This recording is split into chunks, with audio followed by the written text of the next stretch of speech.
Қазақстан Республикасы Мәдениет және спорт министрлігі Дін істері комитеті дінтану сараптамасы басқармасының басшысы Балғабек Мырзаевтың қоғамдағы дін мәселесінен туындайтын жайттарға қатысты пікірі.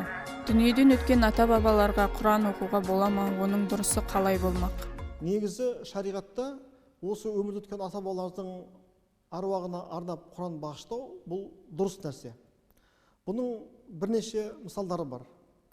Мысал үшін біз Бұхаридің, болмаса Термизидің хадис кітаптарын алып қарайтын болсақ, солардың ішінде көптеген хадистер бар бізге жеткен. Солардың ішінде пайғамбарымыздың жұбайы Айша анамыздан келген бір хадисте былай деп түсіндіріледі. Бір күні бір сахаба Мұхаммед пайғамбарымызға келіп сұрақ сұрайды. О Алланың елшісі, менің анам кенеттен қайтыс болды. Бірақ егер менің анамның соңғы сөз айтуға мүмкіндігі болған кезде, маған садақа беруді өсиет қылатын еді деп ойлаймын. Мен енді сол кісінің атынан садақа берсем, ол кісінің аруағына сауабы жетеді ме деген кезде, Мұхаммед пайғамбарымыз, иә, жетеді, сен анаңның атынан садақа бер, анаңның атынан соның рухына бағыштап Құран оқы, олардың барлықтарының сауабы сенің анаңның рухына барады деп бұйырған екен.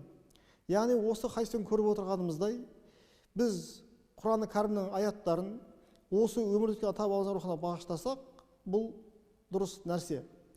Басқа бір ислам ғалымы бұған бір мынандай мысал келтіреді. Егер дейді, сіз күн ыстық, аптап ыстықта, айдалада, шөлдің ортасында сусыз қалып кеткен кезде, бір тамшы суға зар болып үзіліп бара жатқан кезіңізде, күтпеген жерден аяқ астынан бір жаңбыр жауып, сіз содан шөліңізді қандырғанда қандай қуансаңыз дейді.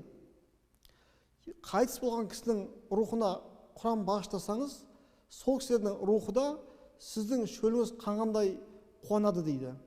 Яғни осыдан көріп отырғанымыздай, Құранның әрбір аятының сауабы ол дүниедегі біздің ата-бабамыздың рухтарына бар уақытта жетіп отырады. Тағы бір мәселе бар, біз білеміз, адам қайтыс болғаннан кейін оның амал дәптері жабылады деп айтамыз. Бірақ бізге жеткен хадистерде 3 жағдайда кісінің амал дәптері жабылмайды дейді.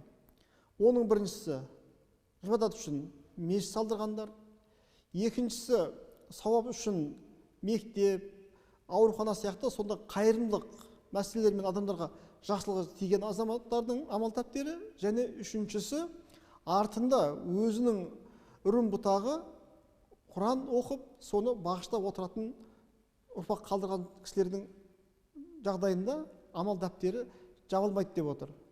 Сондықтан бүгінгі біздің қоғамымыздағы ордалып отырған көптеген, мысалы үшін біз азаматтарымыздың рухына арнап желеп болғаннан кейін Құран бағыштаймыз, ол кісілердің 7-сі, 40-ы, 100-і деп, жылы деп ас беріп атамыз.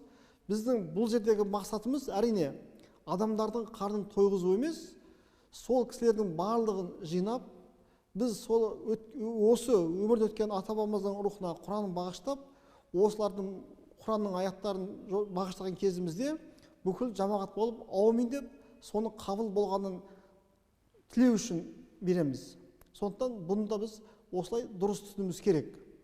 Енді өкінішке орай бүгін күні біздің қоғамымыздағы кейбір осы шариғатты дұрыс түсінбеген, Құранды дұрыс түсінбеген кейбір діндар азаматтарымыз бұл Құран тек қана осы өмірде ғана бізге кітап ретінде берілген, ақыретте оның пайдасы жоқ деген сияқты негізсіз дәлелдер айтып жатады.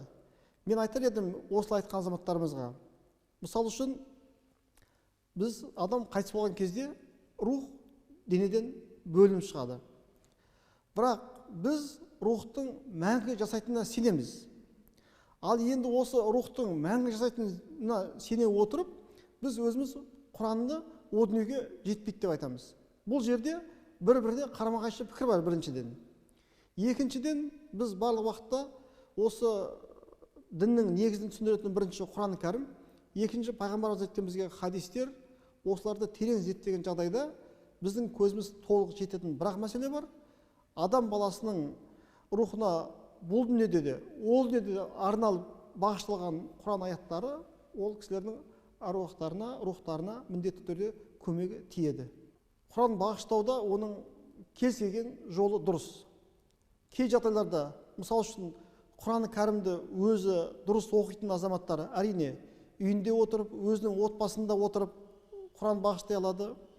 Екіншіден, біз өзіміздің ағайын туысқандарымызды, дос жарандарымызды жинап, олардың басын қосып, солармен бірге отырып, сол қайтыс болған кісінің рухына арнап бір дастархан жайып, одан кейін сол жерде отырып Құран оқып, дұға жасап бата қыламыз. Бұл да дұрыс.